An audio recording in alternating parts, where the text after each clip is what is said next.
you know, at the minute, if you look listen, very serious. Sorry. I'm serious because we want to talk about politics. Right. They're going Belfast on fire at the minute. I mean, it isn't, right? And the reality is, there's about 400 fellas who are mad into it, and everyone else is like a hobbyist.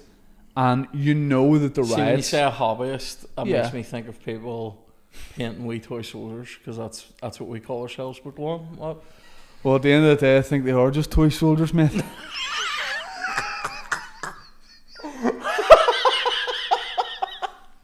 Two nights they were mad for it, and then on the third night, do you remember the temperature dropped about 5 degrees, and they all went, "Nah, we'll head in here. It's freezing." The executive come to you and they go, "Listen, Ciaran, we've tried to figure it out.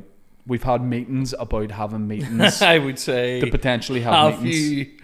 Have you fuck tried? And they go, "Look, what is the solution?" Mate, the thing that annoys me about the executive and things like that is like, see all that crap, and it's been going on for a long time, but all that crap of like, oh, if I walk down the corridor, I don't say hello to people that are in that party, or I'm like, well, that kind of makes you a knob, because in any other job, you walk down the corridor, you say all right to people. I mean, just be civil, just get on.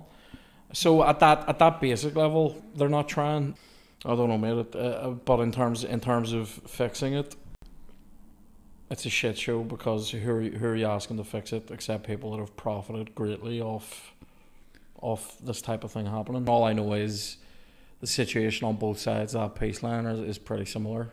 Yeah. You know what I mean? Those people on both sides of that in those areas have been fucked over and left behind. Your enemy isn't each other. Your enemy are the people that are fucking you over, which is a wealthier political class, in my opinion. I did a story years ago about how they were the companies that they were, so everybody puts money in their pension pot and Stormont, and at the time the companies so they invest that money. So it would be like, all us put money in their pot, I take that money and invest it in these companies, and then we get a bigger return, so our pension pot is super healthy all the time.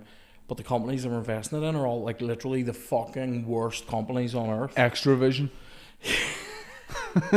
Like just like Woolworths, you know, and like all? conglomerates that are like responsible for Amazon deforestation, or Right. like companies that are human rights violations left, right and centre, and all, and you're sitting there going, right, brilliant. And then so they're already getting a good base rate, and then the things that most people have to spend their wage on, they don't have to. And even like getting food and work is your like, if you when we go, like if we're working, like you don't get subsidised food, like, you know what I mean, you've like, they're getting like restaurant quality food for a couple of pound, and they still can't talk to each other. I'm going, do you know how sound I would be if I was getting free curry all the time? Think about it.